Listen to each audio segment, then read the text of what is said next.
All right, everyone. Good evening, and welcome to Nerdcamp Sports. We're back on Monday nights due to schedule changes, as we all have from time to time.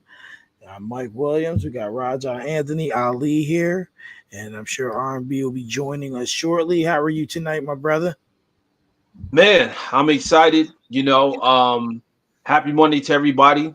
We love this Monday schedule because Monday, for some reason, feels like it's the beginning of the week, even though we know Sunday is. Technically, But yes. it's a good thing, man. It's a good thing to be back on Mondays, man. Absolutely. Feels like it's been a couple weeks. Uh, Yeah, yeah, so because I wasn't available last week fully, and then the week before we didn't do the show, and right. then probably Easter Sunday we won't be doing the show. Well, now we're on Mondays, but I was gonna say because I knew Easter was gonna be another day I wasn't gonna be able to do. That Yeah, weekend's too crazy for me right. between my kids here, my stepson's birthday, the start of the NBA playoffs, and WrestleMania weekend. That's a Like, lot. but for people on Easter, if you are a pothead that loves wrestling and Jesus, this is your day. This is your day. if you love basketball too, hell, Yep. you might as well just shit the bed. Yeah, exactly.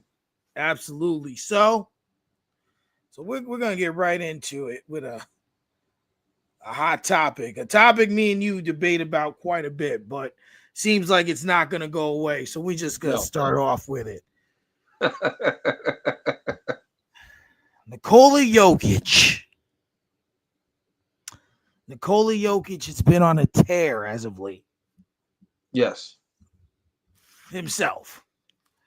His team right now, not so much. Right.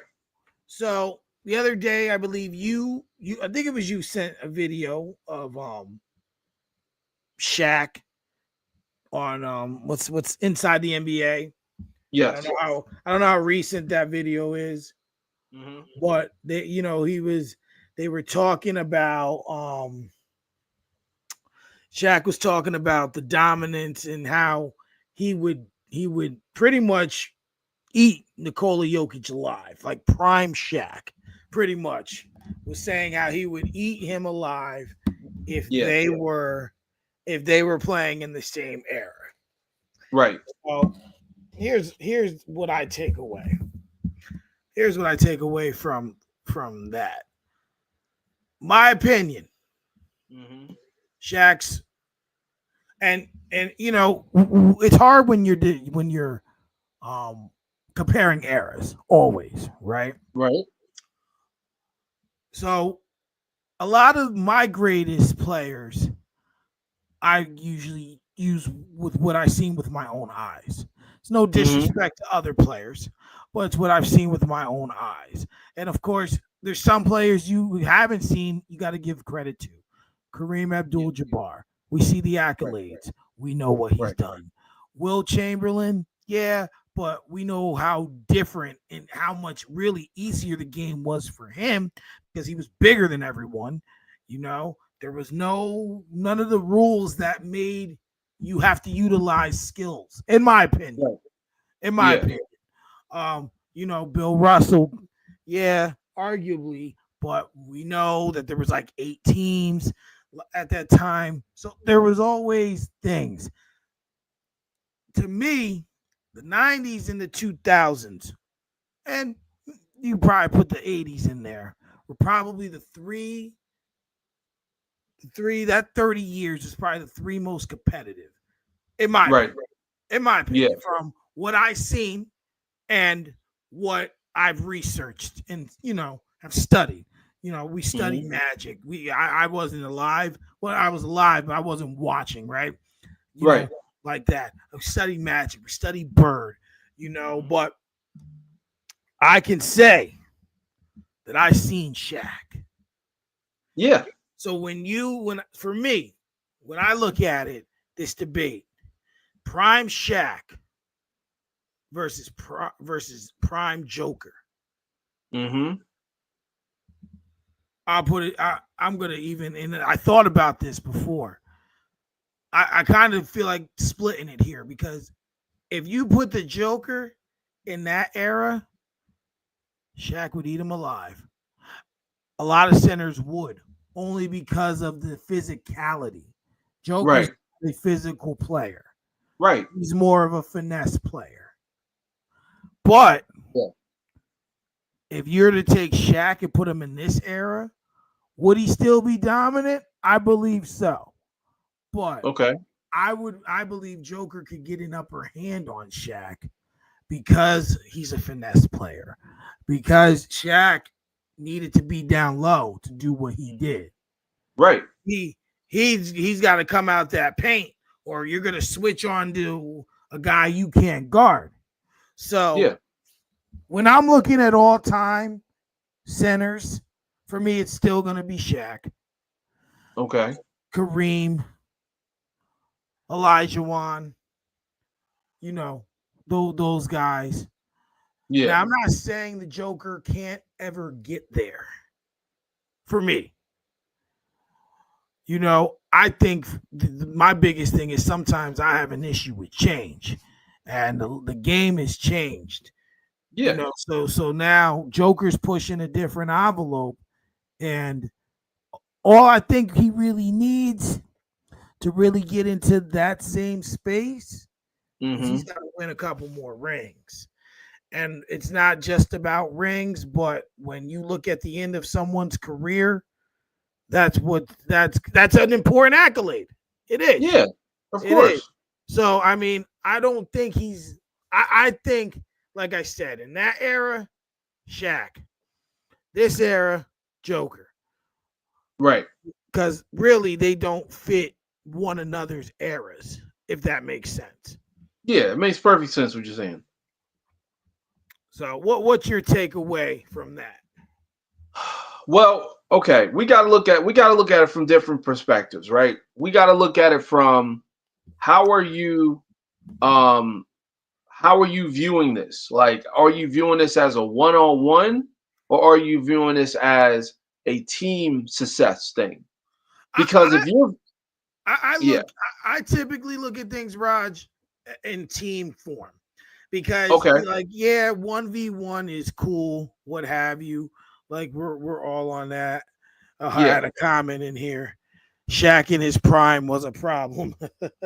yeah. On I mean, I'm not Facebook. saying he wasn't, but No. this is important for us to really understand, and this is why I asked that question, because if we talk about basketball, right? There's two Right. ways of playing basketball. You can play one on one, or you can play with a team, which is more than one person, right? Right. Joker is a player that thrives off the team game, not the dominant one on one game. So Wait, hold on. these guys Hold on. are Hold two on. different type of players. Hold Yeah. on. I just want to understand. When you say one on one, do you mean like them on a court one on one, or are you Yes. comparing them as a team but one on one? You know what I'm No, saying? I mean like you take Prime Shaq and you take Jokic, you take the Joker and you put them on a court together, like a video game, one Okay. on one. Okay. Of course, Shaq will dominate Jokic because that's his game. His game always been one on one. Right. His game always been dominance. Who's stronger? Who's got more ability to get to the rack, right? But that's not Joker's game. Joker's game is a team game. Joker's game is a full balance everything. Like everything that's on the court, from Right. passing, shooting, stealing, dribbling, all that stuff comes in that. The more you give the all-around game, the more success Jokic have. So what I'm saying is, when we make these kind of like comparisons, or we make these type of debates, there's really no comparison, because we know how it ends. I never said that Shaq wasn't the most dominant center. I'm Right. saying that Jokic is a better all around player than Shaq. He's the most all around player we have ever seen. So Okay. even though Shaq might have the ability to develop a shot if he wanted to, or develop passing skills like Jokic if he wanted to, there's certain things that Jokic does that no one else can do, and And vice even versa. and Yeah, even later in Shaq's career, he did become more of a passer. I mean, he it did. wasn't pretty like Jokic. It was ugly, but he was doing it. Yeah, and that's what I'm saying. He could develop those things if he wanted to. If he wanted to focus that on, but it was a different era. Shaq Right. didn't have to pass the ball. Shaq didn't have to learn how to shoot threes, you know. But when it comes down to it, I think overall, when Jokic retires, when he retires, they're gonna look and they're gonna be like, damn, his numbers are insane. He's going to probably have the most triple doubles. He's probably going to have the most pass, the most assists. I mean, the most pass, most rebounds that any center ever had. And they're going to look at him as being the best center to ever play because they're not looking at him as being the most dominant or the most successful at getting rings. They're looking at like when you look at every stat, he's going to be number one or number three from top tier, whatever it is, top three in every situation and category when it comes down to centers. So that's what I'm saying. We're looking at history while it's happening live, and of course, it's hard to understand it because we're living it. Like we didn't know that Shaq was going to be the greatest center of all time. Like we didn't know that. All we knew was Shaq was really good when he was playing. Right. Then down the line, you've seen a few other centers. You're like, Shaq was way better, like because you and I pretty much grew up in the same era. We never seen a center like Shaq, Absolutely. you know. We never and we never will again. We never will again because even though we knew about Wilt Chamberlain and we knew about Bill Russell, those guys weren't in our era. So it's hard to say that they were dominant. Like I guess I know I see highlights and I'm like, okay, I guess he was dominant, but I've watched Shaq back dudes down and play live, like on Right. TV. And I'm like, nobody's stopping him. Yo, even in the game, homie was unstoppable. Yeah, he was unstoppable in video games. Like, come on, we gotta keep it real. He's probably the strongest center we ever seen in our lives. The last center that was like that was Dwight Howard. Like Yes, back to the yes, basket, dominant down low. same type of game. That after him, like I feel like Dirk Nowitzki was ahead of his time. Right, Dirk Nowitzki opened up the gates for the European finesse center, like your Like Jokic, the Jokic, yeah. yeah, like your Jokic's, your Şengün's, your Czech Holmgrens, even though he's not Europe, well, he technically is European, but you know what I mean. I'm talking Right. about the people that's coming from Europe that's playing, like even Wemby. Wemby's Yeah, like a finesse type player. He's not going to go out there and bang on you, and every time he gets the ball, you're going to dunk. That's not how it works. So absolutely. those are two different type of games. But I will say this: I think Jokic is going to end up getting at least one or two more rings. He's probably not going to get 4 rings, but he's probably going to get he's going to get about 2 to 3 rings in his career, I think. I think he's good for at least one more for sure. Yeah, yeah. I Maybe two. honestly I think people gotta leave their team and go play with him because he's not gonna leave Denver. No, no, no. And So it's gonna get to a point where he's gonna need those pieces yeah, to keep and I going. and I feel like he's going to find it eventually once um this season ends because I sent something else to you about how they're in a situation where they might be a playing team. Yeah, yeah, yeah. Let's go into the NBA playoffs. Let me see if I can. Oh, my iPad here. It's like I'm trying to pull up the playoff picture. Okay. Because my other phone is in the other room, and then I didn't grab it before we started. Let's see. I'll just use this phone here.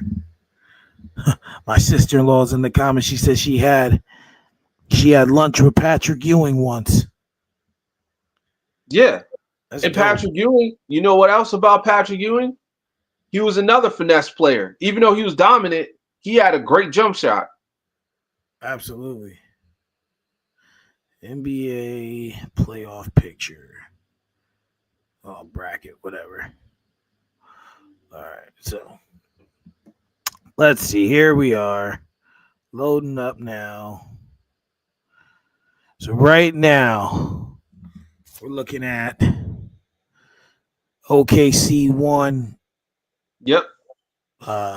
Rockets 2, Mm-hmm. uh, Lakers 3, Denver 4, Clippers 5. Well, hold on, this might be a little off. Golden State 6, Minnesota 7, Grizzlies 8. It's that 3 through 8 is a little scary. Right. 9 is the Kings, 10 is Dallas. Phoenix is close, Portland's close, Spurs are hanging on for life. Mm-hmm. But oh no, those are all out. Only Phoenix is in by the skin of their teeth. Right. Yeah, I mean, it's gonna become a sticky situation. Oh, here's the actual bracket. So right now, yeah, OKC 1, Rockets 2, Lakers 3, Denver 4, Clippers 5, Golden State 6, 7. Oh, what am I looking at here? 7 is Memphis. No, 7's Timberwolves, 8 Memphis, 9 the Kings, 10 is Dallas. And on the other side, Cleveland 1, Boston 2, Knicks 3, Pacers 4, Bucks 5, Pistons 6, Magic 7, Hawks 8, Bulls 9, Heat 10. But yeah, it's close in the Western Very Conference. close. Very close. And it's like, what are we gonna do? And right. They don't even have a very easy matchup in the first round. We know we get to that point in the season where Kawhi has these injuries.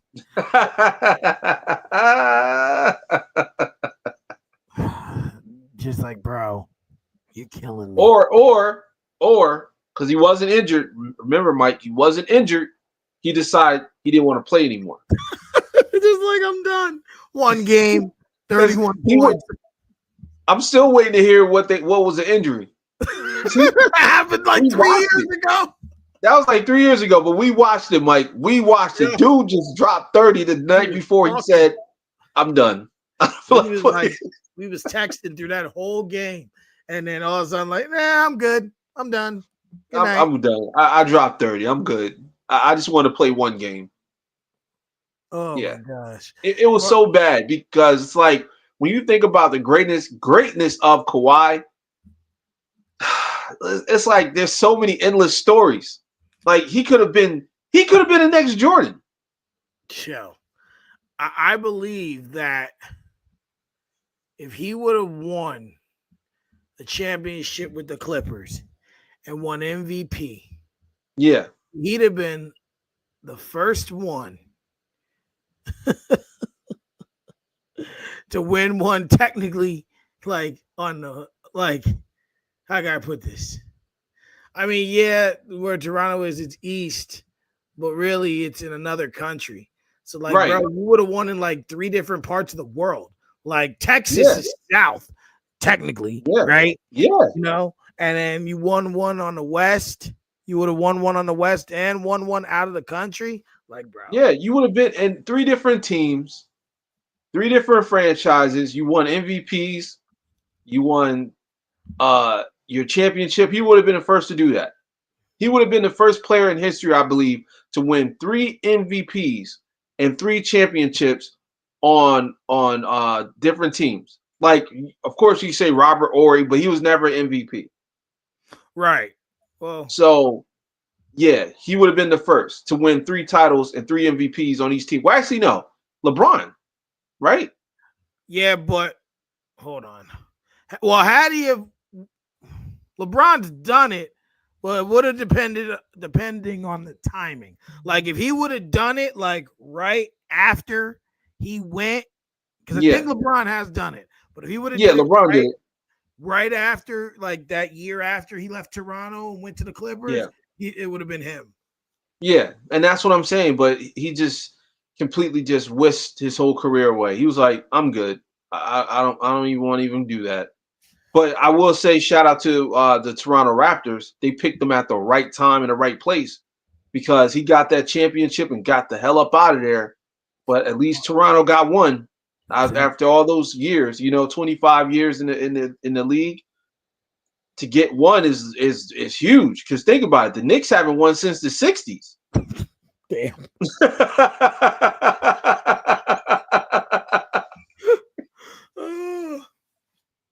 Oh man. You got teams like the Knicks who haven't even sniffed the NBA title since the 1960s, 1970s. Like, and come on. and Kawhi got up in there and just got it and left. Their fans just want them to get the NBA, like get to the Eastern Conference Finals. Right. Like, that's what I'm saying. They ain't asking for much. Not for much. They just has to get to out of the second round. Can we get out the second round, please? We'll make the playoffs. 50 wins.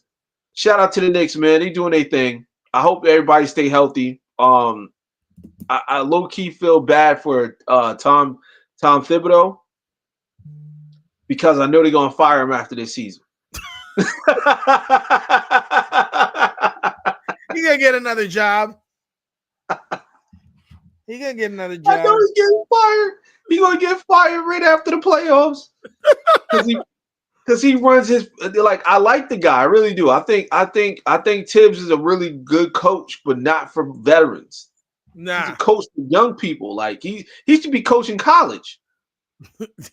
Yeah, where they can use that time to die. Yeah, like yo, it's bad when you got a person like what's my man, Mikal Bridges complaining, and that dude played every game since he been in the league. Yeah, but he's tight. He's like, bro. He's like, come on, man. He's 35, 36 minutes a game is crazy. Absolutely. Oh, and then I'm looking here. The whole playoffs in the East is done. It's all set. So what's the matchup looking like? Well, obviously you can move around based on like how the season plays out, and also the playing games. Right. But like right now, well, pretty much what I'm saying is there's no one on the outside who can get in. Okay. That's what I mean when I say it's done. Yeah. So like right now, obviously the Cavs would play the winner. Who gets that 8th seed? The Celtics would play who gets that 7th. 3-6 matchups, the Knicks and the Pistons. That'll be good if it stays. 4-5 would be the Pacers and the Bucks. And West, it would be OKC would play obviously the 8th seed. Rockets would play the 7th seed. And I like how they've been number 2 like all season, and they got that Kirk Cousins treatment. No one has cared. Yeah. No one because cared. They know they're not a real 2 seed, number 3, whatever, 2 or 3 seed. They know that. 2. 3 is the Lakers. They would match up with the Warriors, which that would be great if it stood, because that game they had the other day was woo. Nuggets and Clippers 4-5. The play-in right now 7-8 is Grizzlies and Minnesota, and 9-10 is the Kings and the Mavericks. And the reason that you're right about the Rockets is when I look at these teams, right? Yes, it's like the same teams every year. But let's just take a little breakdown here with those last 4 teams specifically. So you know what you're gonna get from the Clippers 4-5. You know what you can get from the Lakers, from the Warriors. But the Kings were the 3 seed 2 seasons ago. Yeah. And now you're a playing team. And you've gotten, like, when I play 2K, I like playing with the Kings because they got a lot of talent. You got you got Sabonis, you got you got Ellis, you got DeRozan, you DeRozan. got Levine, you got Yeah, Valanciunas. Like you have all like yo, their bench is deep. yeah, Like they should be like a championship team as constructed now. They have all the talent to win one, in my opinion, but they just can't get them wins together, right? right. They look at Dallas. Like y'all just went to the finals, and I get it. I get it. Like you know, Luka was hurt. Then you traded him, and then you win, and you got Anthony Davis, and he got hurt, and then Kyrie got tore his ACL. Like Yep, you know, it's been bad luck, but like like you still have players that can compete. right. I don't know. Excuse me. Then you got the Timberwolves, same thing. They were like a 2 seed like 2 years ago. Yeah, I think they Yep. went to the Western Conference Finals 2 years ago. They did. They did. Yep. And now it's like, and I once again got rid of what's his face? Cat. You Yeah, got rid know, of Cat. Added Julius Randle. Added DiVincenzo. and it's done nothing. Yeah, Then you got the Grizzlies. John Morant. Freaking moron.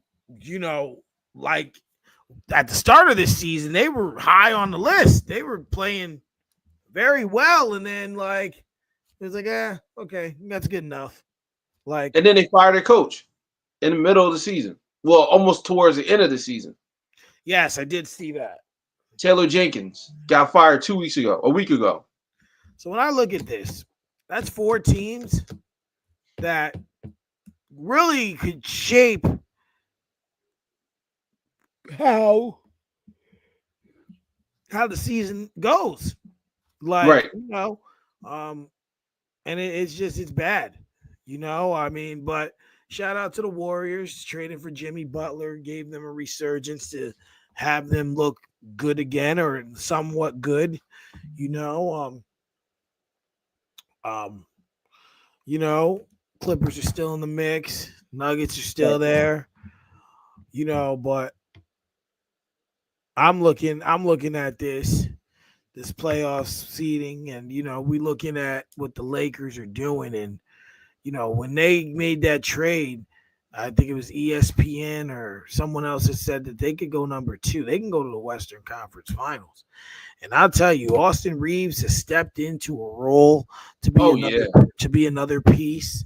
And there's no doubt in my mind that the Lakers have a legitimate chance to win it all. Right. You know, I, I I can't wouldn't be say surprised. I couldn't say that's my pick right now. I'm sure we'll be talking, playoffs next week heavily, like once we know what the matchups are. Right. Because actually the play-in is the 15th. What's today? Today's the 7th? No. Yeah. Today's 7. Yeah, so the play-in is next Tuesday. So, once we have that solidified, well, actually, we'll have more conversations. But yeah, it's gonna be interesting for sure. Yeah.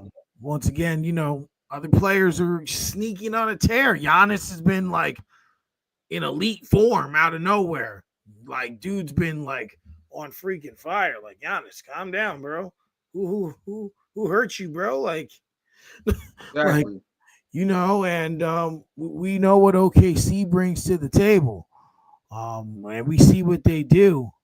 But now I think it's time for them to cash in. They got to do Who? it. Okay. See. I believe they gotta at least get to that conference finals again. Well, no, they didn't get there before, did they? Not this team. Okay, because they you know what, they almost got there. Yeah. They were my sleeper last year, and they almost got there. Right. But Right. I mean, not that they won't have other opportunities, but we know you gonna have to open that checkbook. Yeah. Yeah. There, if not this year, next year. Something So got to go because they don't have that star to close out. That's why I was saying Kevin Durant.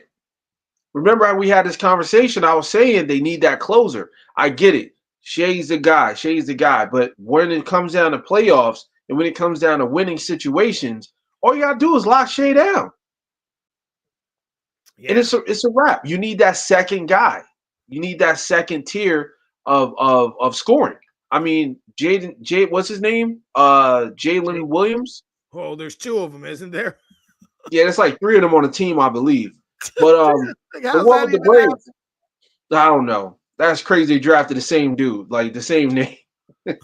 just spelled differently? Yeah, but Jalen Williams, the guy that is his second scorer, the one with the braids, the one with the cornrows. Yeah. He's a good three. Like he's a good third option. He's not a good second option because the consistency isn't there for him. Same Right. applies with Chet Holmgren.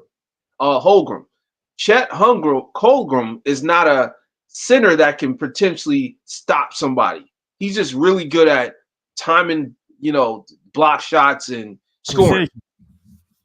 Yeah. So there's a lot of growing they got to do for the next couple years, but they need that third guy. They need that superstar. And what better story than having Kevin Durant come back to OKC to win a title, or at least a title run? You know what I'm saying? Because all the super teams Kevin Durant put together have failed. And the one that he just joined worked. Right. Exactly. I think for Kevin Durant, I think that's a good situation for him. Yeah. But the question would remain is, what does OKC what's it going to cost them? Because now, and if I'm not mistaken, they still got an ass load of first round picks from all the moves. And what are they going to do with those picks? That team, like if I'm them, Kevin, if it takes 5 of those first rounders to get him, give them up. You ain't got to give up no players, because sometimes it works. You can get 5, but if you get 5 first rounders, Kevin Durant, I'm gonna tell you this, because I do expect Kevin Durant to be moved this offseason. Oh, absolutely. He goes to one of these 3 locations. I believe that they become an automatic title contender. Hold on, or is it 4? If they go and now OKC, he goes there.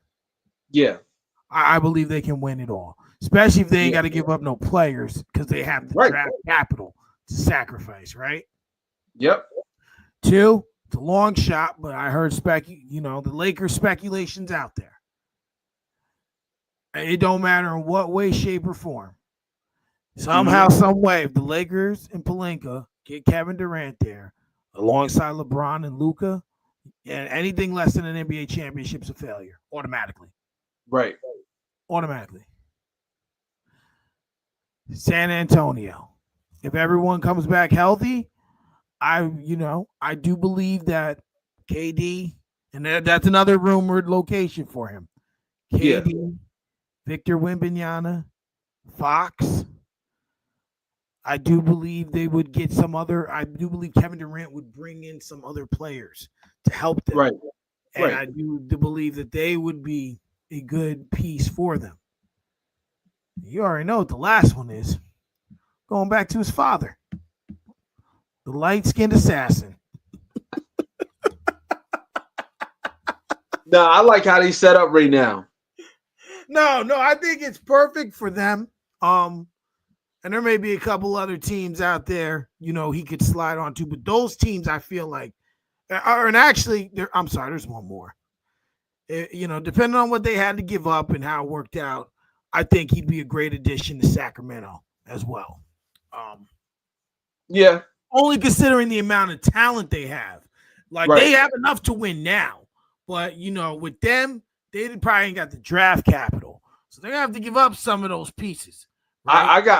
I got one that I think would probably surprise a lot of people, but Break it down. Man, they can at least tear up the East. Who's If that? Kevin Durant goes to the Knicks, I can see it.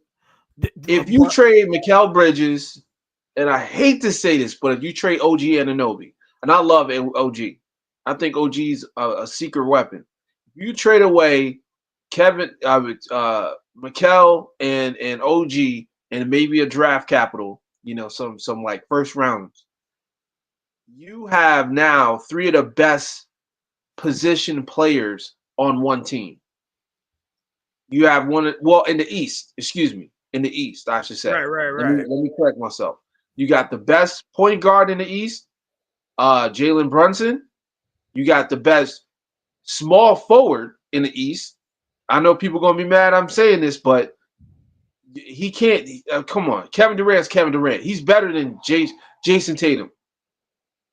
Oh, Also, you're saying if that trade happened, KD'd be the yes, best. if the Okay. trade happens, I was about to right? say, wait a minute. This And, just and then taking a you turn.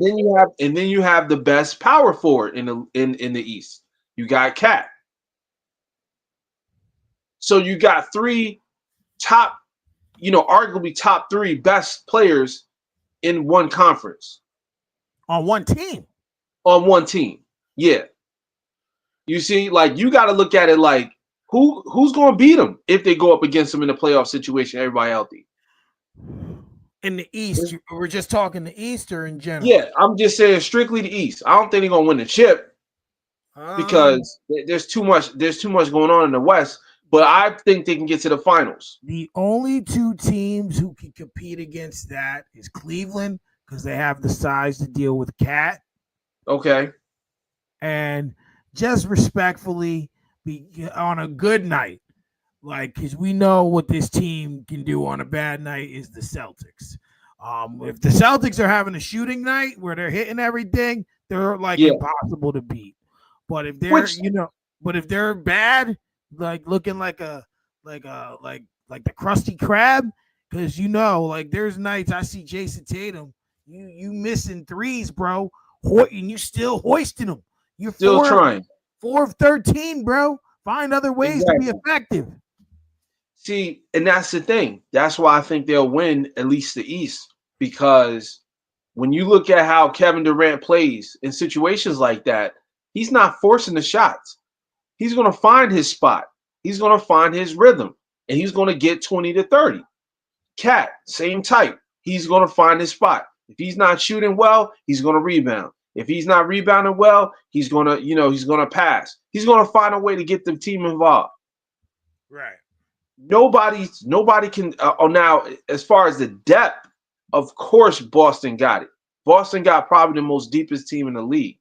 But I feel they just need one or two games they can steal on the road in Boston, and it's a wrap. It's a wrap. The Knicks can beat the Boston Celtics. Now, as far as winning the championship, nah, I don't think they can win the championship. There's too much action happening in the West. You got teams like you said, OKC, Lakers. You throw the Rockets in there if you want to. There's teams like the freaking Minnesota Timberwolves that can beat them if they play Right. well. So Absolutely. it all depends on the matchup. Absolutely. Absolutely. We're gonna see what happens. That's for sure. I'm always excited. Like I took a step back on basketball because sometimes with all the new rule changes and stuff, there are points where it's just unwatchable. I get it. You know, I get it. but Definitely playoffs is understand. another thing. They did the game's more physical. They let them play. They don't be calling Yeah, all those stupid calls we get into March and we get into April and we get into that playoff basketball. Yeah, now you caught my eye. right. You've got my attention. So Exactly. we'll take that. So I wanna definitely flip over to the NFL for a little while here. Sounds good. As they've made let's start with these NFL rules. Um, you know, I'm not always the biggest fan of rule changes and just, for the sake of rule changes. And I get that football is geared towards the offense. I understand that. But now you're giving teams advantages. Um, and the one thing I could say that I don't like right now that they've just done is a touchback now goes to the 35-yard line. I'm Man, just like, that's why? damn near the 50-yard line. Because what was it before? Was it 20 or 25? It was 25. So now you're going to the 35. This is terrible. From Go ahead to and move it. You might as well move it to the 50. Might as well just say, all right, whatever. We just gonna go with it now. What's your take on this move? I don't like it. I feel like sometimes you got to leave things alone. I understand you're trying to be innovative and speed the game up and get more people involved. But look, the NFL is the most successful league on the planet. Yes, you could say, European soccer, all this stuff. But when we talk about one league, one, one sport, not like it's a whole bunch of leagues and it's all connected. One league, one sport, the NFL got it. They're the most dominant league on the planet. And when it Mm-hmm. comes down to it, I feel like sometimes they get in their own way with these innovations, like they did with the XFL rule or the UFL rule that they put in when it's a catch and then they tackle the offense and defense start to tackle each other. Right. That come on, they didn't have to go there. They didn't have to do that. Leave that for the specialty leagues like the UFL. Leave that for arena football. Like, don't bring this type of mentality to a league that's already successful. Mm-hmm. So, with that being said, you moving it to the 35. Guess what, guys? That means it's only 15 more yards before you're at the half point. Exactly. So Already. that's ridiculous. We talking about a first down and 5 yards. So a Right. touchback plus a first down and five, and you're already in the offensive. I mean the defensive territory. Exactly. Just like that. Yeah. So you talking about literally probably two passes or a run, a pass and a run. It depends on who it is too. Yeah, and you get 15 on that, and you're done. So it just shows you sometimes they get in their own way. The NFL try to create new ways to speed up the game, to get more fans involved, to get more viewers. Even though they don't need no more viewers, they got all the viewers they need in the world. They still try to do something different. This is going to backfire, and I guarantee you, if it happens, they're probably going to pull back on it after the first season. They already, they made that official. That's happening. Then it's going to probably be gone by next year. Next season, after next season is done, they probably in 2027 going to get rid of it. Or at least revisit it. Yeah, Maybe they say, because 35's alive. Go, let's try to 30. yeah, right. Well, and that's the thing. It's like, okay, so if you go to the 30, that's still 20 yards. Right. Come on. Yeah. And you had, It that like it was perfect at 20, 25. It was perfect because right. it might not seem like a lot, but if you think about how high scoring these games are going to be next season, like a touchback and you go all the way to 35, if I'm a coach, I'm telling people don't catch. Just get a touchback. Right. You actually could potentially hurt the game and make the teams lazier. Like, Right. And that's another thing. It's like, so now you're telling me that the offense is going to score and the defense have to be on the field longer. yeah. Yeah. I don't know. When I think about these type of rules, it makes me mad because I'm like, why change it? It worked. Well, it's just like everything, right? Everything in life. It's like, why are we changing these things? There's no need to change it. At Like, all. I even look at like my job. Yeah. Like in the past like 2 months, they've changed all this stuff, and I'm like, why? Why are you changing it? There's nothing wrong with what we have now. Right. Why? But excuse me. But you know, most regular companies Mm-hmm. want to save $1. Yep. And the NFL, most of these big, these big sports leagues, because they're businesses too, they're looking to make $1. And what do Yeah. I always say? When you go out to a game, you're going to see Patrick Mahomes. You're going to see, Josh Allen, Lamar Jackson, Joe Burrow. That's who you're going to see. They're not going to see exactly TJ Watt. Like, you No. love him if he's there, but you ain't going to see him. You ain't going to see Yeah. Clowney. You ain't going to see Boza. Like, you can No. respect what those players have done or what they do, but you ain't going to see them. You're going to see the quarterbacks.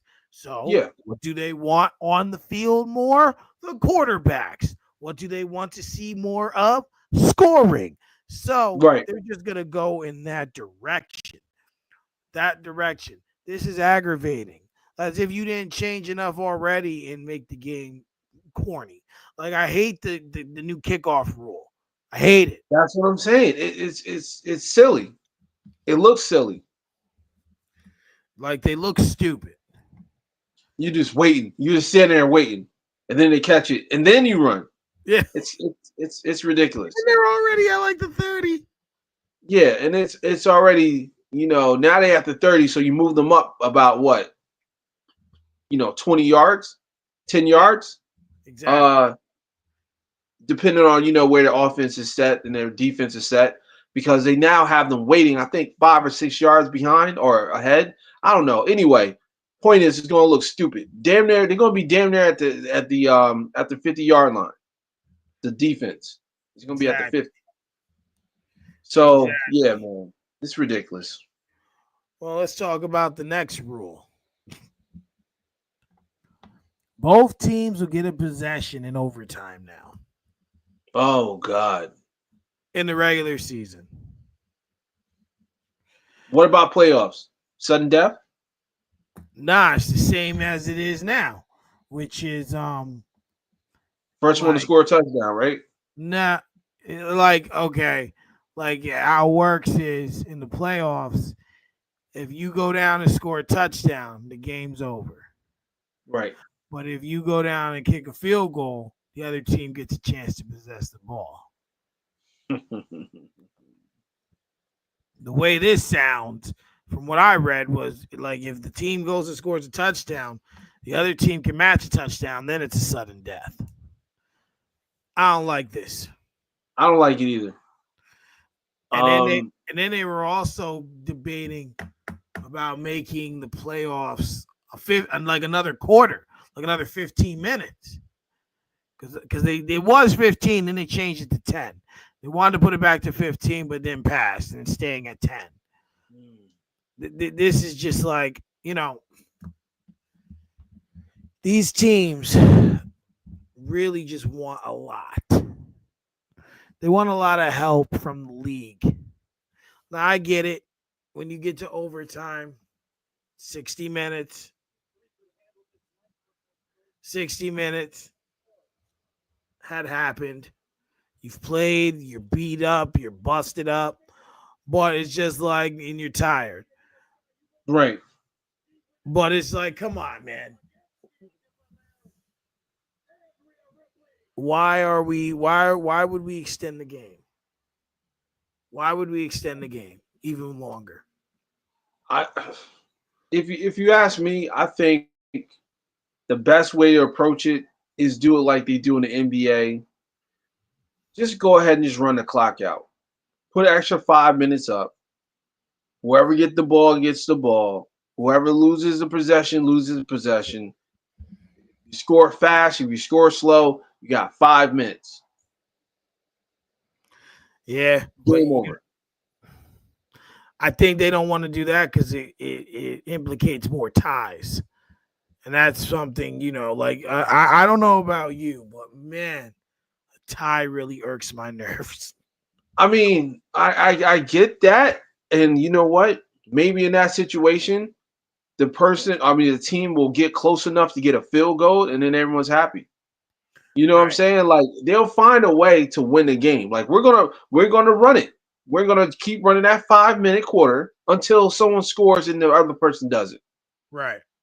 And if you guys freaking pass out on the field, then that's on you. Because I'm so sick and tired of these different rule changes, and it doesn't make any sense because no other league does that. Oh, we're Just going to the change it. The playoffs are going to be different in the regular season game. No, overtime is overtime. right. Like, what the fuck is we doing? Changing it just to change it. But then it confuses the fan. It confuses the consumer. Because in my mind, I'm thinking, oh, we won. We scored first. And then they're You like, know, they're like, bec- nah, you scored a field goal. That don't count. and Now then we get an opportunity to score a touchdown. and then to make matters worse is the playoff rules in overtime are different than the regular season rules. That's what I'm saying. It doesn't like your mind isn't computing what the heck is going on with these rules while you're watching a playoff game. You're not saying, well, it's different rule. I don't care how many times you explain it. I'm still looking at the TV like, what is this? It's fucked up. That's what it is. Which brings me to the last rule. They've enhanced replay assist Oh God. to the point where they can replay like personal fouls. They can replay out of bounds. They can replay, ineligible receiver down the field. Like they can replay all this stuff. How about this, NFL players? Don't commit penalties. Yes. How about play a clean game? Right. Now, certain instances, I'm sure it will be utilized correctly. Yeah. But there are other instances where it's like, bro, what are we doing? I'm just yeah, I'm not feeling it. It's like, what are we doing? And why are we doing it? That's what I want to know. What are we doing? And why are we doing it? Why are we making the game easier for people who commit the penalties? Like, yo, you committed the penalty. It's okay that you committed the penalty. I don't get it. What's your take on that? I feel it's too much, man. I feel like I said, just adding on stuff that's unnecessary. You know, the rule changes, the video assist, just play football. Because now Yes. you're taking the fun out of the game, and it's unfair for the consumer to take in all this information, all this stuff, and not feel like it's a real actual game. Like, what are we doing, guys? Can we We're- stop allowing the NFL to implement all these things and to change everything? Like every year we gotta hear new rules.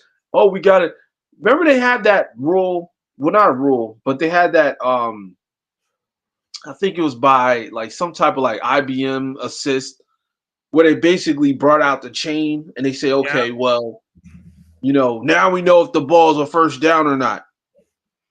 How did y'all do it in the 1960s? What was the game plan there? Like, what was it? Like, what did you guys use then? Because I mean, whatever worked then, it works now. Exactly. It's just ridiculous. They add on all these different things, these second, third, fourth, fifth level stats. It's like, oh, if this guy runs here, he would have got a first down. Let's give him a first down. No, that's not a first down. If it's not a first down, it's not a first down. I don't care what nobody says. So I don't agree with it. I don't like it. Call me old head if you want to, but stick to the plan, stick to the rules. Stick to what we got. Stick to the plan, right? Yeah, man. Stop changing it. Stop adding computers. Stop adding all these assists, robo umpires and referees. Like, stop. Stop. Oh yeah. Oh yeah. Absolutely. Like we don't need all this extra bullshit. Just give us what we want, which is some nice, Yeah. good, clean fun, some nice football for the fans. So we can Yes. look at it, be mad about it, talk about it, and move on. Yeah. And if we have a problem with the officiating, Right. let us complain. Yeah. Word. Just let us be fans. Let us be fans. Like, we don't want to get this shit perfect. We don't want to get it perfect because if it's perfect, it take away from the fun. Right. And then we got nothing to talk about. Right. Exactly. Like, how long did we talk about Josh Allen getting that first down? Word. Like, we sat there. If we would have took that segment out because of all these computers, all these different type of assistants with whatever, then you would have took out a whole 15-minute conversation that we had. Exactly. Like, yo, we needed that 15 minutes of content. Yeah, we need that. And like ESPN needs that. Fox Sports need that. Buffalo Exactly. Bill fans need that. Like, so they can say they cheated us. You know what I'm saying? Like, come on, we need that. Exactly. Exactly. Like, come on. Like, come on, people. Let's get this going, right? Like, let's get it together. Yeah. We're not complaining, but you know what we really want? I'll tell you what we want. We want free games. How about that? They'll do everything but give us those damn free games. Oh, hell no, they ain't giving They us the want free they want game. us they want NFL pass, they want I mean whatever it's called, NFL, what is it called? First ticket or something? I don't even have it. I don't know. Sunday ticket. Sunday NFL Sunday ticket. Then they want you to turn around and pay for Prime, and then they want you to go around and pay for Paramount streaming, and then they want you to pay for what Amazon. I mean Amazon, Paramount, and what else did they have it on? Something else. YouTube TV. YouTube Prime. TV, like Peacock. Peacock. That's what it was. Peacock. Like, stop. And they You gotta. know people gonna pay for it. That's the problem. They bullied. I don't know if I can say that word, but they forced us. I should They say. Excuse me. strong arm. Yeah, they strong arm me to go and increase my Amazon. I had Amazon, but I didn't have Amazon Prime. Right. And if you're not an avid Amazon shopper, you really don't need it. You don't need it. Like, there's nothing that screams I need Amazon Prime, but I had to get Amazon Prime. I order from Amazon quite a bit, so Yeah, I use it. You know, right. but And I used to work for Amazon, so I used to get it for free. shit. So it saved me hundreds a year. But what I'm saying is like I look at it like a bill, like $16, $17. That's ridiculous. A Easy. month? Like Yeah, easy. yeah. So now they're like, oh, you want to watch games? You want to watch Thursday night football? And then you see who followed suit, right?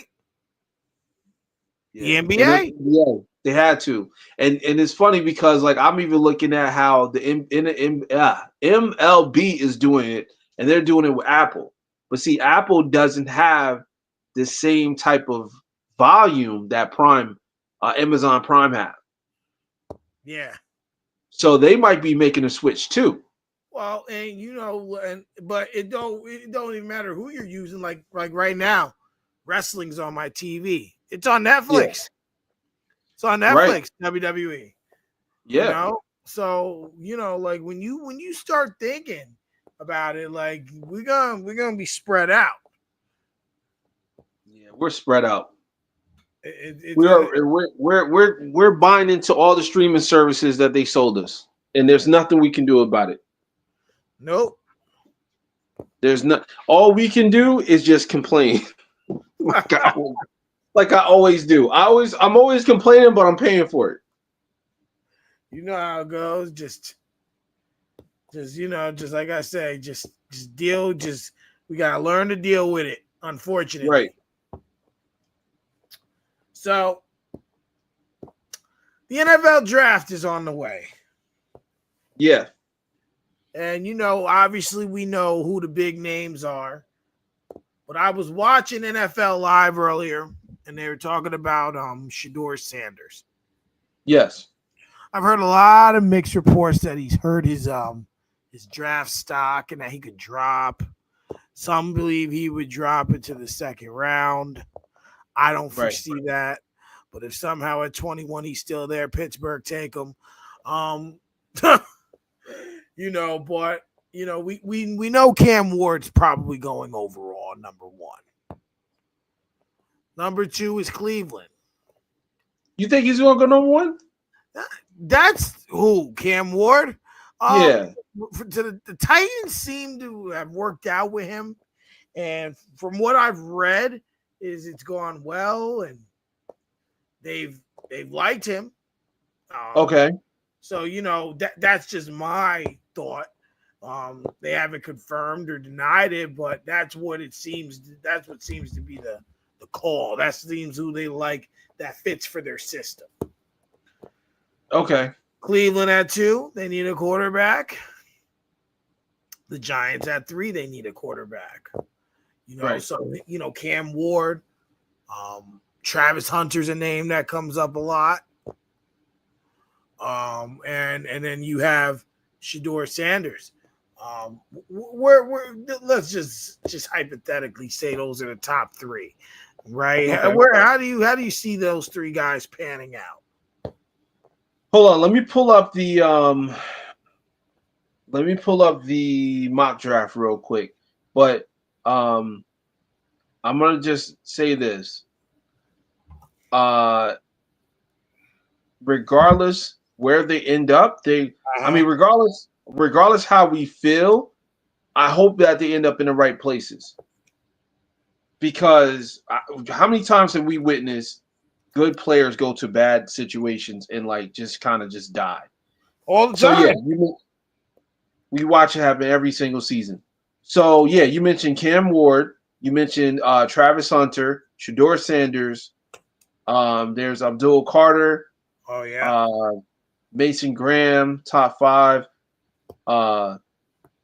Austin Gentry. And Jackson Dart.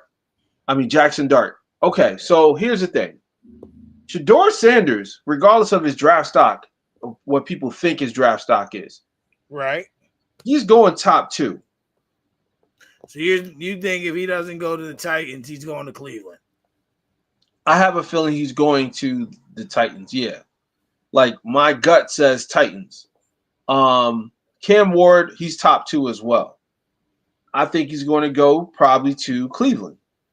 Now, as far as the 3 goes, I can easily see Travis Hunter going to the New Jersey Giants. Technically, that's what they are.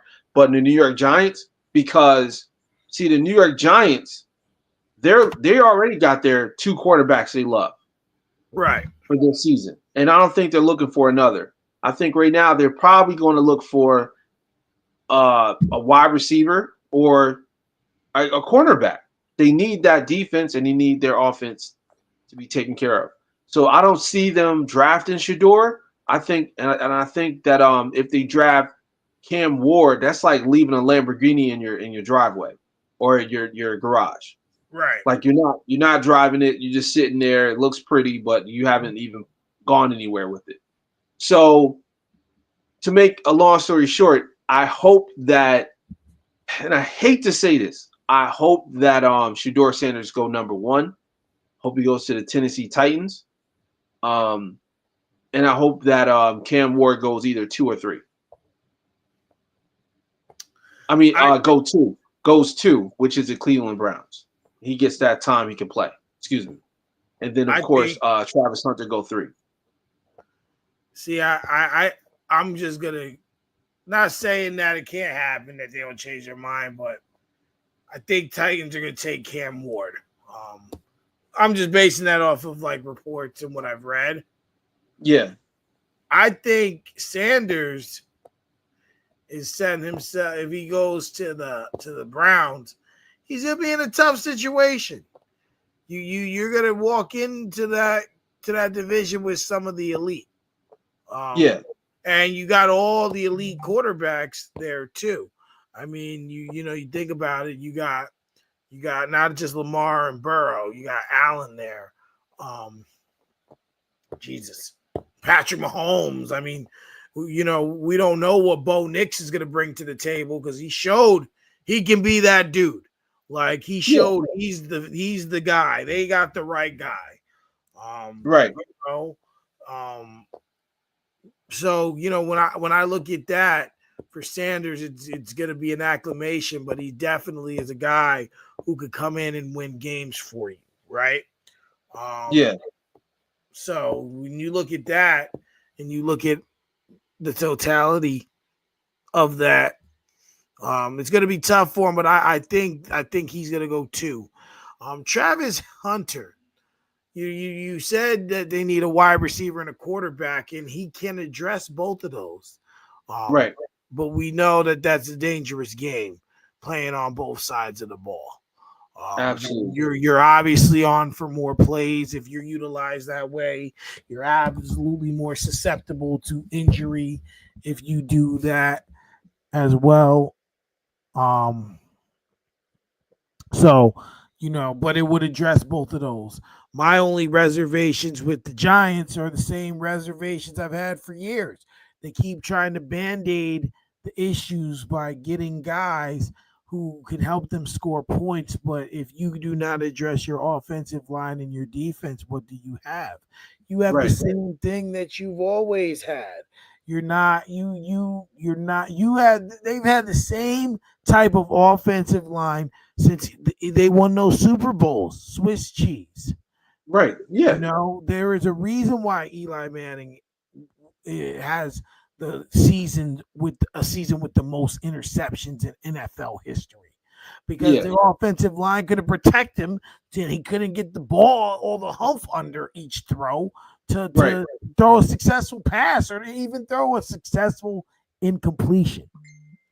So, there's only so much that you can do. So when you look at it, when you look at what people do, or when you look at what the Giants are going to do, I don't see Russ pushing the envelope. Don't see Winston pushing the envelope if he has to play. I don't see Travis Hunter being able to come in and push the envelope. He's on the opposite side of Malik Neighbors. That'll help him because it'll give him some help. But it doesn't push the envelope enough until they address the offensive line, until they address the defense. Those other three teams in that division, you look at Philly now, they just won the Super Bowl. We know they lost a lot of pieces. We know how this goes. You win the Super Bowl, you're losing pieces, bro. That's just what it comes down to, right? So when you lose those pieces, it becomes difficult. So, like, they'll still be competitive, but they're going to be, they've taken that hit. Now, we know what Washington's doing. We've seen it. Washington said after the season was over, they were going to go out and they were going to get pieces and they were going to try and get as much out of Jaden Daniels under the rookie deal, because they know at the end of year, within year 4 or 5, whatever year they decide to do it, they're going to have to pay this man. That man's proven that he is going to be amongst the top quarterbacks in the league. And he's proven it with smart play, knowing when to run the ball, when to throw the ball, when to throw the ball out of bounds, when to slide. Like, the dude is smart. So, they went out and got Deebo Samuel. Their defense is okay. They have, and now you got Debo Samuel and Scary Terry. Like, bro, this is about to be this something. Now, if they can get a serviceable running back, we're looking at another team here. We're looking at another Right. game. Now we know what Dallas does. Dallas is Dallas. Um, Yeah, but I believe even still, Dallas has a better football team than the Giants. They have a I better agree. they have a better product to put on the field. Now, that product hasn't equivocated to wins or to the success that they and their fans long for. However, they have a better team. Like right now, you know, um, and then on top of that, and I'm kind of transitioning into this.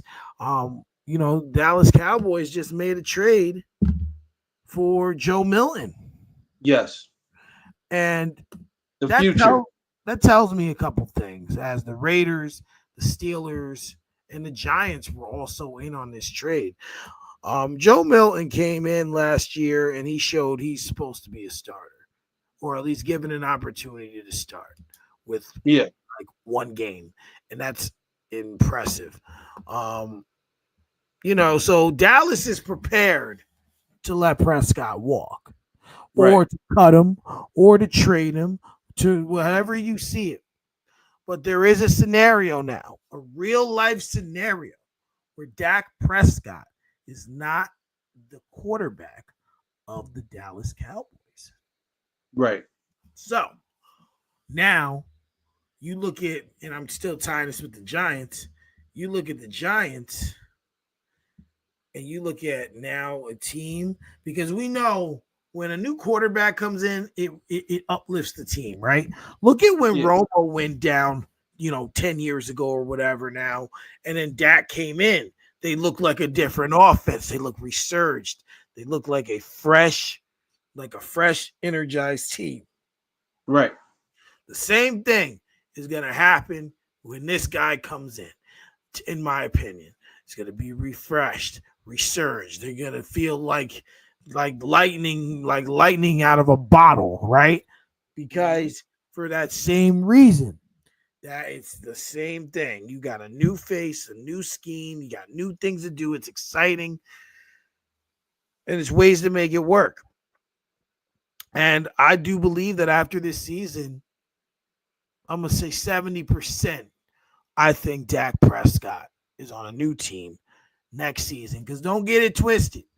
Like, is he the Super Bowl quarterback? A Super Bowl winning quarterback? No. But is he a serviceable quarterback still? Yes. I agree.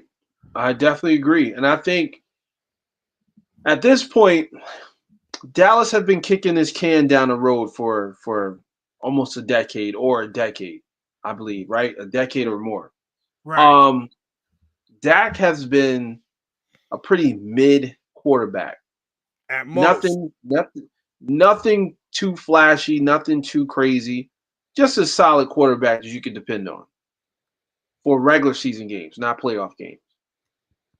With that being said, Joe Milton is actually showing that he can be a resurgent in the organization, and now it's Mhm. time for a new era. So this is either going to boost Dak to push himself to the next level, or it's going to push him out the way and have him on another team next season. Either way, Dallas Cowboy fans, you should be excited because change is coming.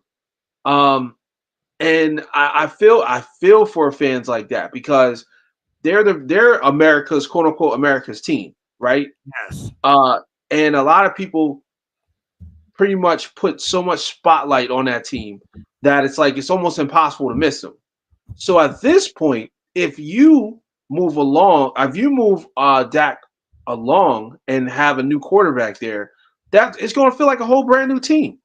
It's going to feel Yeah. like you guys moved to a whole brand new city because now you have an opportunity to see what this guy got. And I'm all for it. I'm completely all for it. So we'll see what happens. I feel like Dak is ready to leave Dallas, even though he haven't said it. I just can just tell by his body language and how disrespected he was for the past couple seasons. So this is it. This is it. I think at this point, Dak is probably ready to go into the twilight of his career. He's probably going to retire in a couple seasons, and we're going to see a new quarterback probably by, I would say, about 7 or 8 games in, depending on how it goes.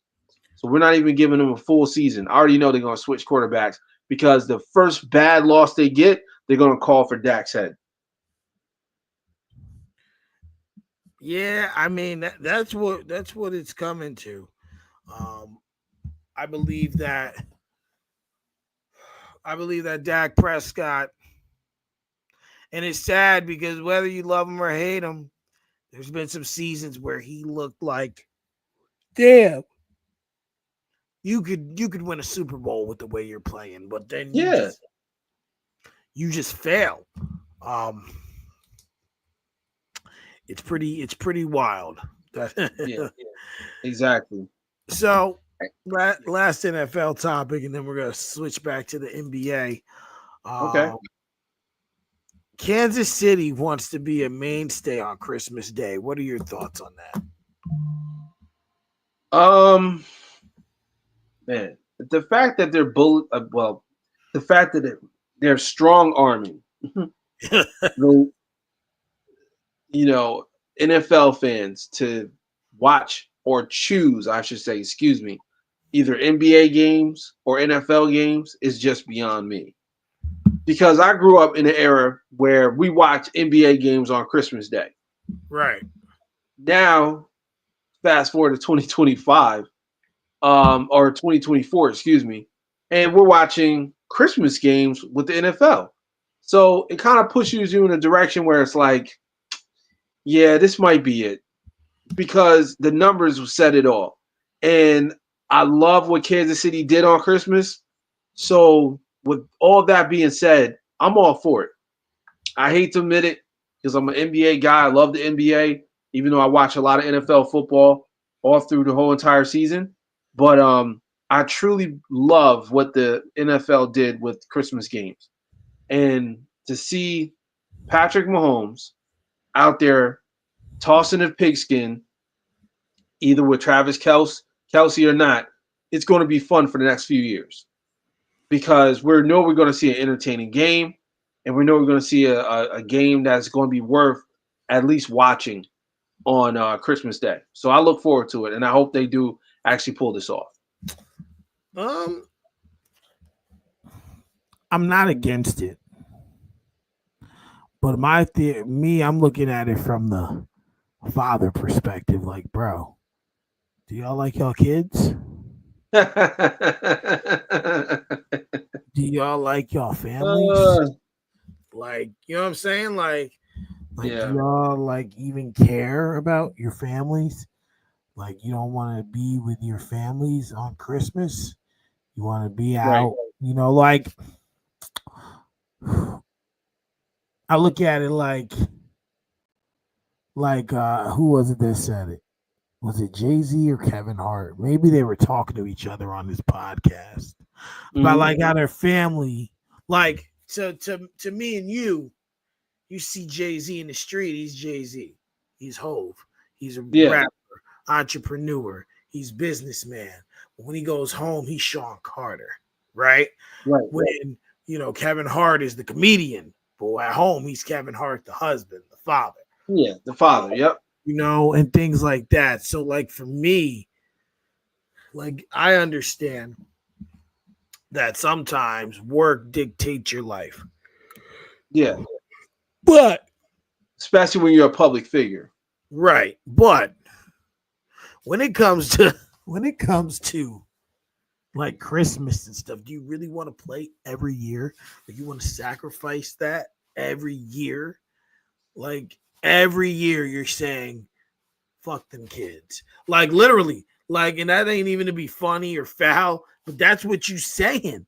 Like, But I get what you're saying, Mike, and I respect what you're saying. However, you got to remember these guys are multi millionaires, bro. They can celebrate Christmas whenever they want. Yeah, they got them kids saying fuck their kids saying fuck them kids.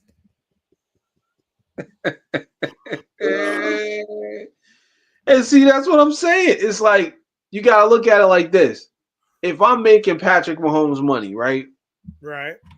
And I'm like, you know what? Instead of celebrating Christmas on the 25th, let's celebrate Christmas on the 20th. Do you think those kids care about that? Hell no, they getting their gifts 5 days early. They getting their gifts 5 days early, and they're probably getting the best of the best gifts that we would never see in our whole entire lifetime. Yeah. So I don't feel bad for them kids. So if it's F them kids, it's F them kids. Daddy got to go sling this football. Yeah, now let Daddy go sling this football for on the 25th, and then we can go on vacation afterwards. Because I think they get a week bye, don't they? No, they play again on New Year's. Oh yeah, I forgot. Oh man, and the Black Friday games. Look, listen, it's getting ridiculous. I don't know what the NFL is doing. They're trying to dominate our life. They're trying to take over our life between September to January. So, and then if these cats add in another game during the season, like come on, man. Yeah, it's like, come on, man. Can we they're saying F our kids. How about that? Word, the normal people. My kids be loving when football season's over because they know Sunday don't bother. That's what I'm saying. Sunday, Mondays, don't talk to me. And it's funny because it's like your family wants to spend time with you, but if you're watching your team on Sundays or Mondays, it's not happening. Oh, it don't even got to be my team. It just got to be football. Sunday, Monday, Thursday. Yeah, but that's what I mean. Like it's a matter of what you're watching, because if you're a diehard football fan, of course, those days. As long as you got those days, like damn it, we're not talking, we're not going nowhere for those 3 days between September to January, the end of January. Exactly. Like we shut down. Exactly. So we shutting it down. Yeah, man. But yeah, the NFL is wrong for that, bro. They're wrong for but I mean, you know how we do it. We say it every year, but yet we just watch every year. So it don't even matter at this point. Because guess what? We're gonna keep watching. Yeah. It's one of the things, it's like a car accident. You can't take your eyes off of it. Nah, not at all. You gotta keep looking at it. Yep. So it's all good. I get it. Absolutely. So, switching back to the NBA, I want to make sure I mention this. Congratulations are in order to Mr. Carmelo Anthony. Yes. Yes. First ballot Hall of Famer Carmelo Anthony. And shout out to Dwight Howard too. Oh, yep, I did see him. This is big. First ballot. I really just wish that Carmelo could have got that championship. And what's sad is he was thinking about going back to Denver the year they won it, just to give it one more show to end it where it began. And had he have just went, he would have won. I don't care how you win it. Like at this point, but it would say NBA champion on his resume. Right. I mean, because it upsets me that Dwight Howard's not a top 75 player, but yet he has the only player to win Defensive Player of the Year 3 times in a row. And a championship. Has a championship. Like he's got so many accolades. And it's just like, no, you're not a top 75 player, even though we know why. We know why. Of course. Of course, but this is big. He's in the Hall. He's going to be in the Hall of Fame. Carmelo Anthony's going to be in the Hall of Fame. This is great for,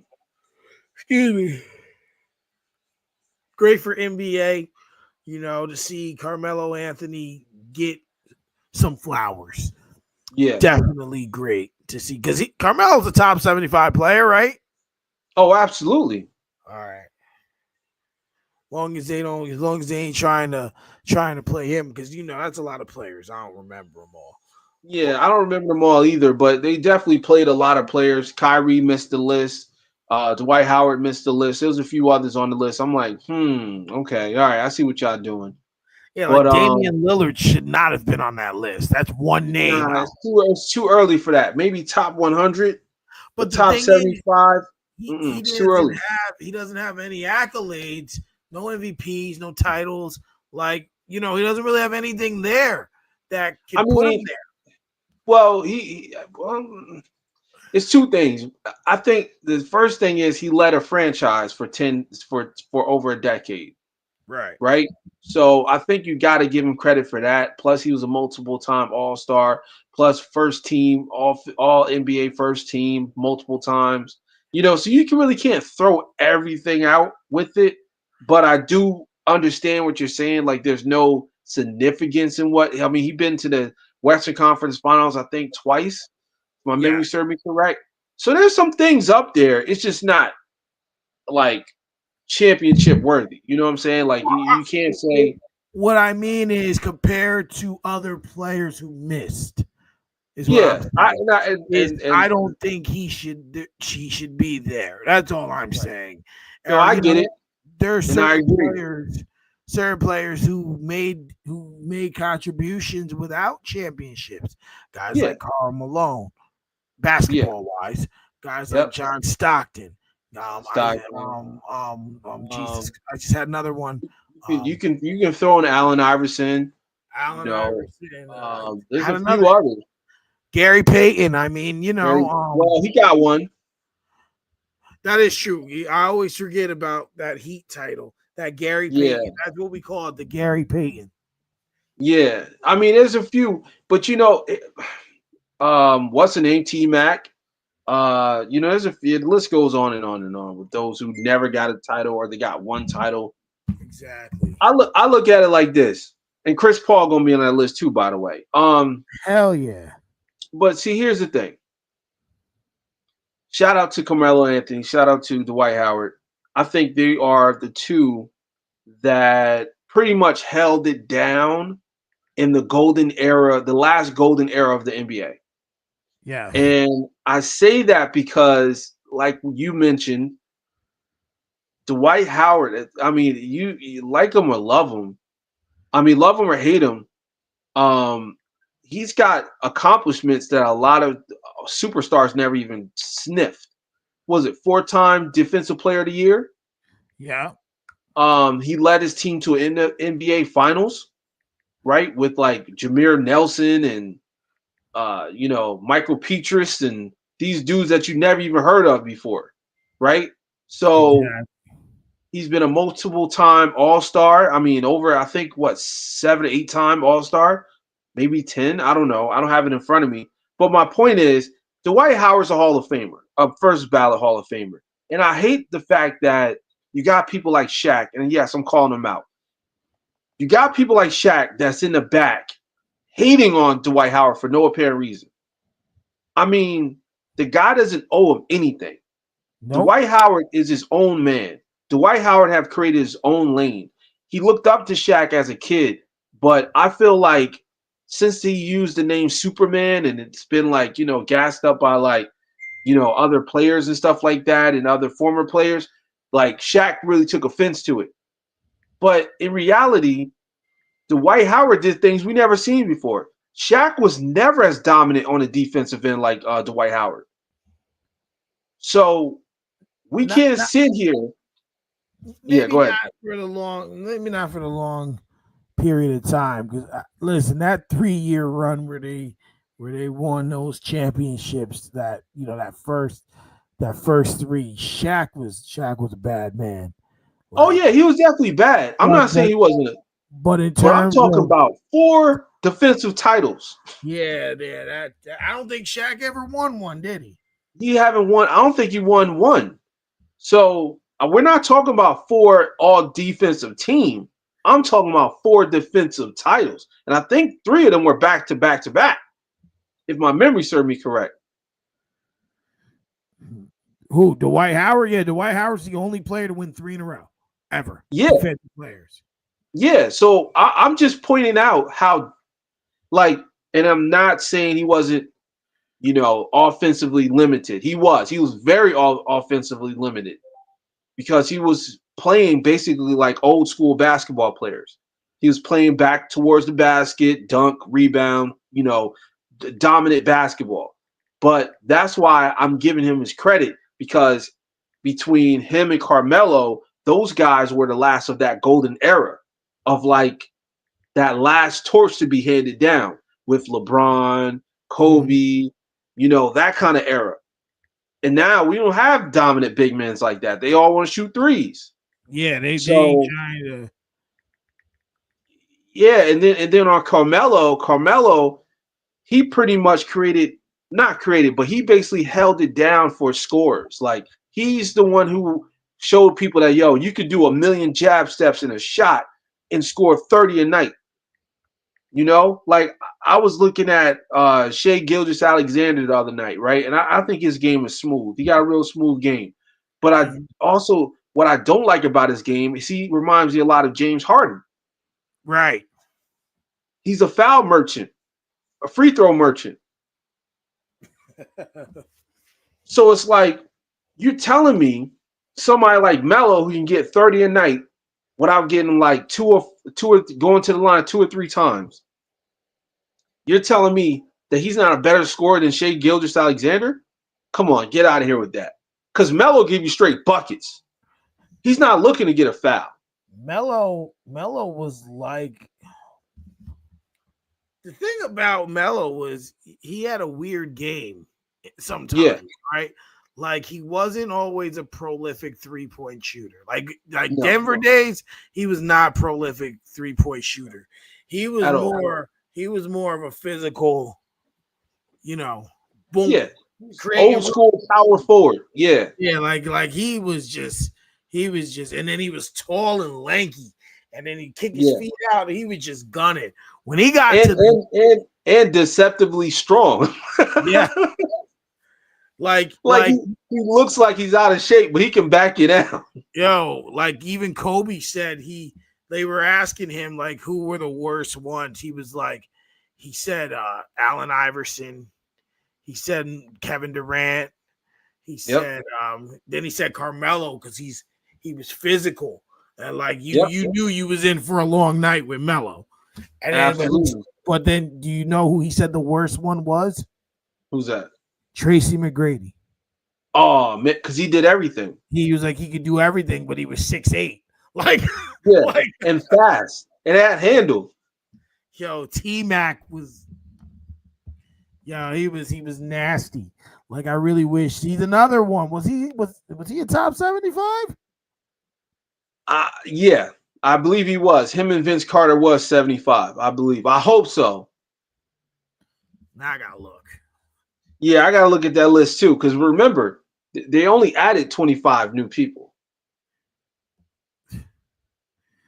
So then soon enough we'll be doing the top 100 in a few years. Well, another 25 years. Yeah.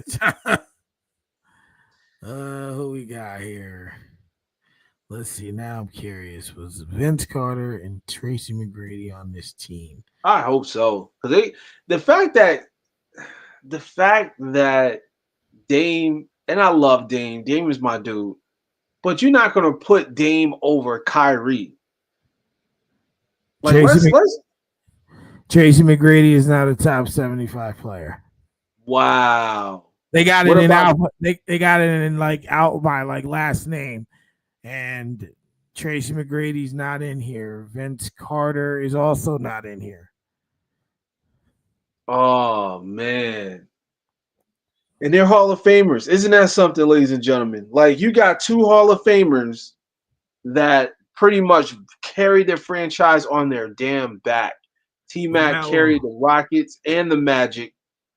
Vince carried the Raptors and the Nets, but more the Raptors. And they're not top 75? Come on, man. Melo is Ray Allen. Some There's dudes ain't supposed to be there. I don't care. Like if it's there's over, if it's before the 80s, I don't really count those dudes. bro. There's a name here I've never even heard of. Dave Bing.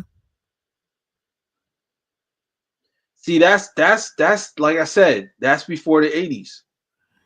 Paul Arizin. Dave DeProcheri. Billy Cunningham. Hal Greer. These are just people that you don't hear. Sam Jones. Yeah. Like, oh my gosh. Oh, Gary Payton was a top 75. Dolph Scowls. Like it's just like Russell Westbrook's a top 75 player. Oh, I missed that. Uh is he? I mean, I'm just saying, according to the list, he is.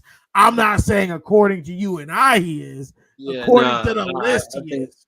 I think he's an honorable mention. I think Yeah.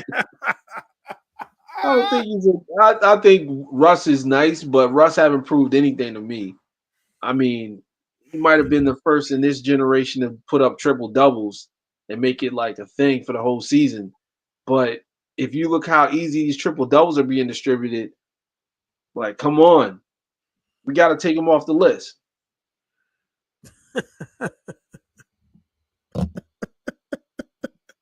Shut him down. Yeah, like we gotta look at the NBA for what it is. If you're seeing players like Jokic put up 30, 10, and 10 a night with no problem, not even breaking a sweat, you kind of gotta look at Russ like, did you really earn that MVP? Yeah. Like I get you won it. I'm not saying you didn't win it, but it's kind of like, who was number two? Who was second MVP voting that season? Because I don't know. Because you wasn't scoring 30, 10, and 10 at night. You was putting up like maybe 20, 10, and 10. You weren't putting up 30. And most of those triple doubles, like if you think about it, most of those are pat stats. Padded Yes. stats. Like he would miss a shot on purpose to get a rebound. Like, what are we doing? Absolutely. Absolutely. He was just like you remember when you remember that one player who used to play for the Hawks, Bob Sarah. Yes. One game he got a quadruple double. Yo, but the See? last shot, right? Like he had 9 rebounds. So he went up and he missed the shot on purpose and got the rebound. Yeah, that's what I'm saying. Like, Nah, the NBA took it away from him. They're like, nah, homie. They took it away. They took his quadruple double away. I'm like, damn. They packed yeah. you up. They're like, See, nah, bro. but that's what I'm saying though, Mike. It's like, how you gonna take that away when Russ been doing it for like a whole season? He's been doing it since the beginning of time. He did it for a whole season to get that triple double. I watched him. I watched at least, I would say probably 60% of his games that was available. And that dude would go in the Garden, or he'll be playing the Brooklyn Nets, and he'll throw one of them, the Russell brick shots, what's it called? Yo, He'll throw one of the West bricks. He'll the throw one of West those West bricks. bricks off the backboard. Catch it. Yo, the sad thing is, he really be thinking he got a jump shot. Like, The yo, dude be shooting like, yo, hard. like He it's be so shooting like bad. the ball owes him money. That's how hard he be shooting. Like the one I remember one of Uncle Murder's wrap ups, he talked about how he ain't got no jump shot. Like, how you talking about it in a wrap up? I forget what year it was. He was like, you need to stop clowning Westbrook, but that nigga really ain't got no jump shot. I'm like, damn. That's it. Unfortunately, and that goes to show you, like, that goes to show you, like, Kevin Durant was not wrong. Like, when they talk about KD, they always talk about KD leaving. KD leaving Golden State. They always talk about that now. If you Right. notice, they never bring up the KD and Russ breakup. Like they never say, "Oh, well, KD broke up with Russ, and now look, he's not able to get a ring," because we all know that breakup was justified. Like, Yeah, he said it was justified. it was one of those breakup where it's like it have to happen. It's inevitable. We gotta break up. Like this shit ain't working. Russ want to take every shot. He wants to take the last shot. He's shooting bricks off the back. Like I remember one time he was in a corner. They he like just ran down with the shot, ran in the corner three and missed so bad that it bounced off the side of the backboard. And KD just looked at him like, "Yo, I gotta leave. I Yeah. can't do this." I think it was a playoff game. I don't remember, but KD was fed up with Russ, bro. He was like, "I gotta leave." You know, you think about it, you know, LeBron and fucking AD packed him up quick. Yeah, They were like, nah, bro, this ain't gonna work. yo, remember he really thought he was one of the big three though. Like he was telling them like, "Hey guys, don't worry, we're gonna win the next game." Hey, Remember yo, that? man. Yeah, hell yeah, but yo, he was supposed to be one of the big three. Shit. He was supposed to complete it, and it's just like, nah, it just never happened. I think Russ is the first NBA player with CTE.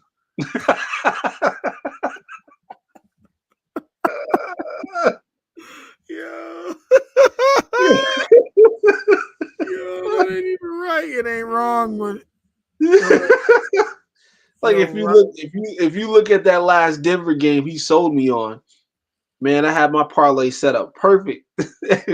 My man missed the layup, and then he ran down, fouled a dude while he was shooting a 3-pointer, and they why would lost. And they Jesus? were and they were up by one. Oh, so why would he do? That's Yeah, my point. That's why I said I think he got CTE, bro. Like, dude missed a wide open layup. Like nobody was guarding him. He missed. Then the dude grabbed a rebound. He ran down. Denver still up by one. The dude goes for a three, and Russ fouls him. like why I'm would you like, do that? Just come let him, on. just let him shoot the three. We know a three is a lower percentage shot than any other shot on the court, unless you're Steph Curry. Exactly. And that's why they give you 3 points.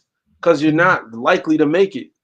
Like you're further away from the rim. But obviously Russ didn't see it that way. He's like, whatever, just give the game away.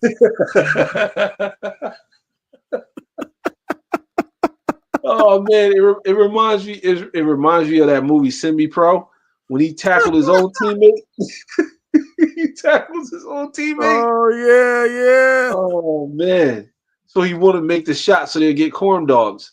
Like that's what Russ did. Russ pulled one of them moves. He said, yo, F your parlay, F your whole entire existence. I'm getting this foul. And this dude's shooting three. So he's gonna make yeah. 3 free throws. And then he's like, F my team. We Yeah, lose. F my team, F everybody that played. I'm doing my own thing. I'm going AWOL on y'all. Yeah. You can't tell me that dude don't got CTE. Nah, hell no. So, another thing I want to make sure, because we're getting close to the end, I Yeah. want to talk about is Tyrese Maxey Okay. and the 76ers as a whole. This season was supposed to be the Sixers' year to like really make some kind of noise. Like, and they just don't have it. Like, yo, Paul George has done nothing with that team. Right. Zilch, nada, nothing. Dude got hurt. Then he's like, yeah, I'm a stop doing my podcast. Right. to make a championship run, and then he got hurt like a week and a half later. And now he's doing podcasts again. He's just like, I'm done. I'm done.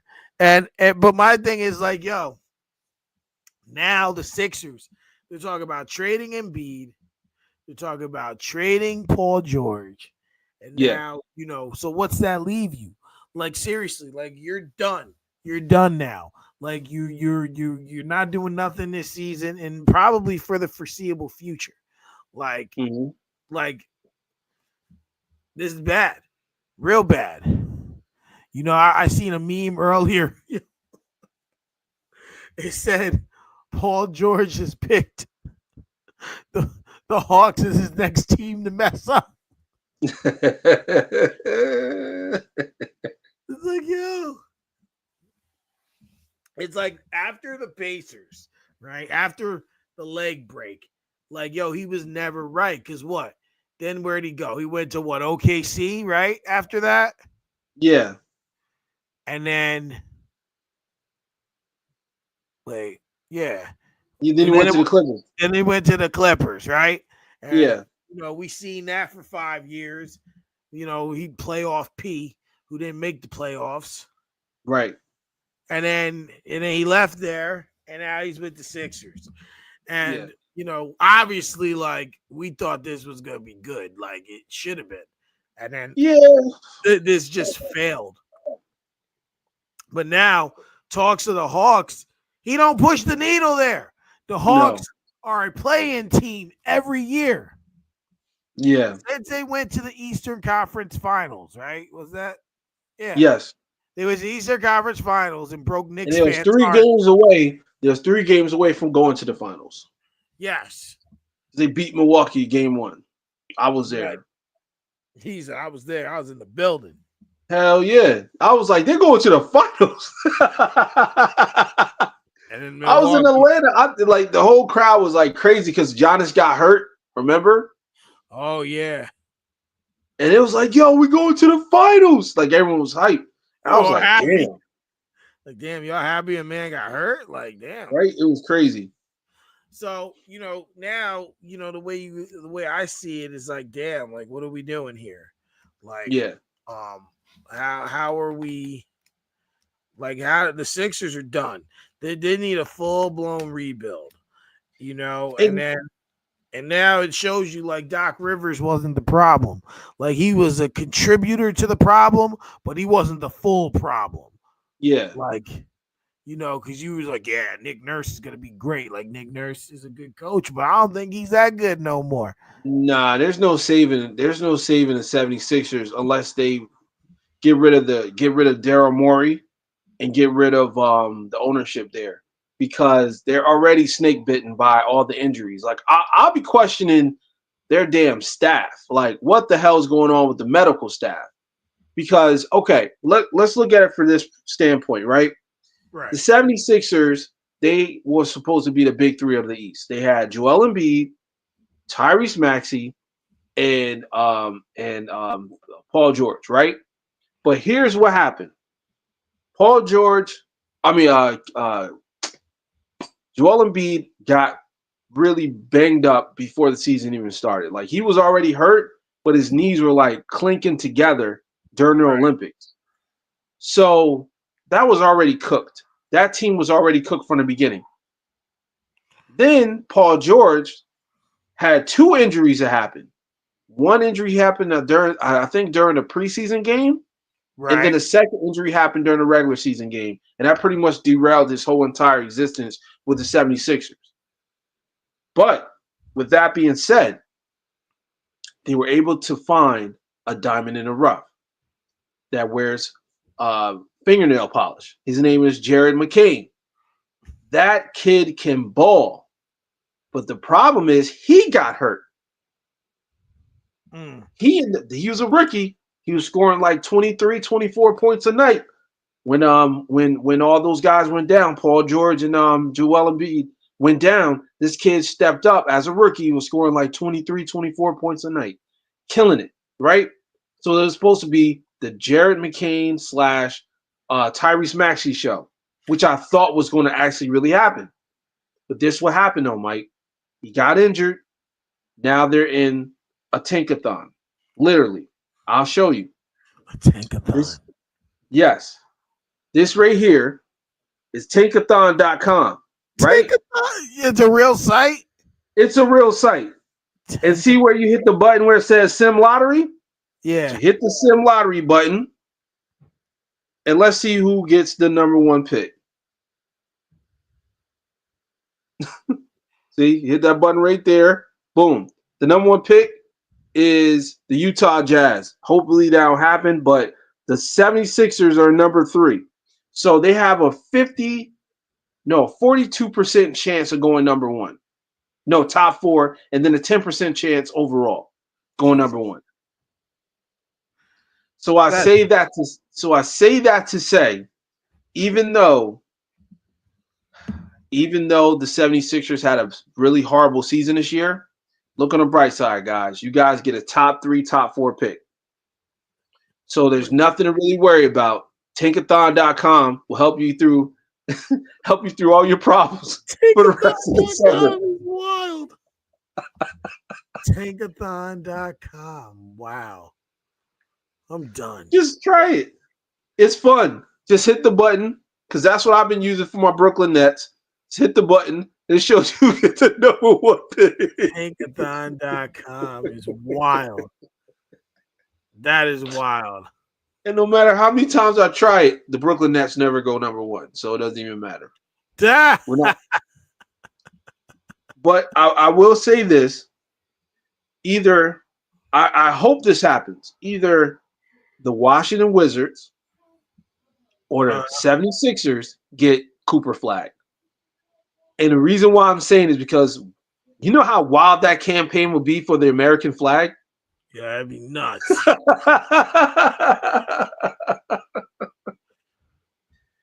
He'll have that American flag everywhere.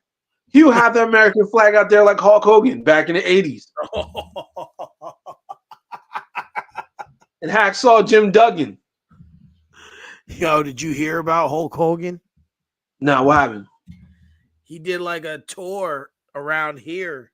He was in like Poughkeepsie. He was in Carmel. Oh, and they booed him. Yeah. And then I did hear about that. I guess, people were upset that they said they could meet Hulk Hogan, and they waited hours for him, and they didn't get to meet him. I'm like, well, what can you expect from a guy of his character? Yeah, especially when he's coming to a place where, people don't look like him. Yo, and then he ended at Billy Joe's Rib Works in Newburgh. I'm like, oh, wow. That's a shocker. That's kind of close to the people you don't like, bro. Exactly. What a piece of crap. I knew it from day one. I never liked him. No. I never liked him. I was never a Hogan fan. I was a Macho Man Randy Savage fan. Oh, yeah. And I was mad when he joined the NWO with Hogan. That pissed me off. Yo, that pissed me off. Got him there for freaking Dennis Rodman. Oh, man. I'm like, if you're going to join somebody, damn it, don't join Hogan. Seriously, like, he's always been an enemy.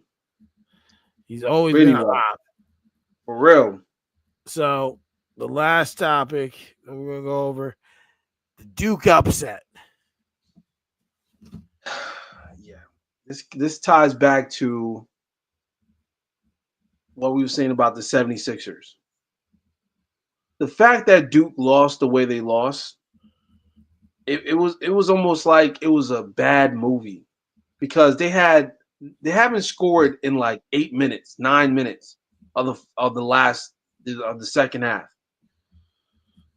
And then on top of that, like, they were up by, I believe, 9 points with like 30 seconds on the clock. And they still lost by like 3 points. Jeez. It just goes to show you that college basketball is so unpredictable.